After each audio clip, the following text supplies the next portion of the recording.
We are come up with an example where the grammar G is given to you, and it's in the form of V, T, S, and P. Okay. Now, generally, you might get a question where V, T, S, and P will be given to you, or else only the production rules will be given to you. So how did I came to know that this is the production rule? Because this is of the form alpha tends to beta, where I already told you that the left hand side alpha should consist of at least one element that is from V. V means what? The set of non-terminals. Now I want to give you a shortcut trick to remember what are non-terminals and which are terminal symbols. But after understanding this example, I will also give you the definition for what is a non-terminal, formal description of what is a non-terminal and a terminal. Okay, but for the time being, you just keep in mind that we might have been given, we will be getting certain symbols like small letter A, B, C, or you might get symbols like capital letter S, A, B, C, D, E, or you might get some operators as well, plus, dot, dash. Okay, so now the symbols which are in capital letters are generally non-terminals, and apart from and all other except these capital letters are your terminal symbols. Therefore, here we can check it out that the V is nothing but your S, A, and P. Okay, and T is nothing but your A comma B. S is the start symbol, correct? And how did I came to know that this is your set of non-terminals? As these are the capital letters we are having, and apart from these capital letters, these are A and B are your terminal symbols. Now the productions will be your S tends to AB, A tends to A, B tends to B. Okay. Now this is your the formal description is all about.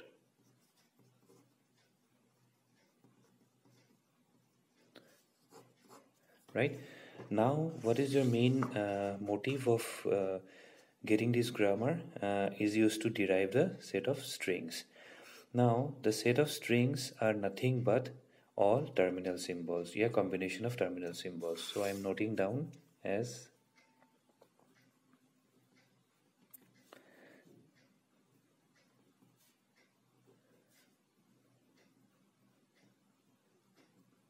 is nothing but set of or combination of terminal symbols. Is this clear? So we have to find out or we have to extract the set of symbols or the terminal symbols with the help of this production rule.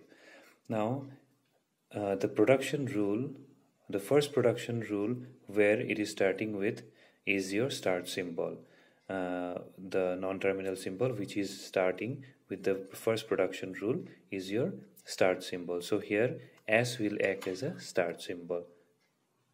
Okay, now let me take the first production rule, as S is the start symbol, so I have to take the production rule which is comprising of the start symbol. So S tends to AB. Now I have to, my main motive is to get the terminal symbols which are A and B, or set of terminal symbols. So through the start symbol, right? So I have to operate over here only. Okay, so I have to remove, or I have to eliminate these non-terminal symbols with the help of terminal symbols. How? By using the production rules. So next I can eliminate this A with the help of production rules A tends to A, correct? So how? By S tends to A, B, since A tends to A, correct? Next, again I can eliminate this. So S will be now A, B, since B tends to small letter B. Therefore, finally, we got this start symbol which is having the set of strings as A, comma, AB. Therefore, from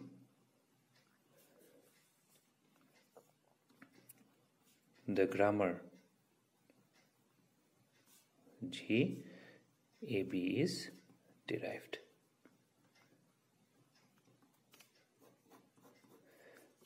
Is this clear? So I'm having this particular, you can pause the video and you can look over to this particular video. I'm having this grammar given to you from where I have get the formal description. This is for your understanding, right? Then again I have noted down that set of strings is nothing but the set of or combination of terminal symbols. So my main target is to find out the terminal symbols. So what I did, this is just an explanation. You can put or you can write it down in the examination one after another. Okay, now what I have to do is that I have to take the start symbol. How did I identify the start symbol? Because the first production rule from where the non-terminal symbol is starting is your start symbol. So S will be your start symbol. So S tends to AB will the first production rule with which I have to execute the entire process. Now keep in mind that I have to eliminate only the non-terminal symbols so that I can get a combination of terminal symbols which is the strings. So this is the part that I have derived by eliminating A tends to A and B tends to B in A, comma, A and B. So finally I got this particular set of strings.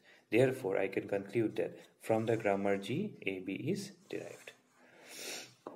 Thank you. This is the first example that I have got.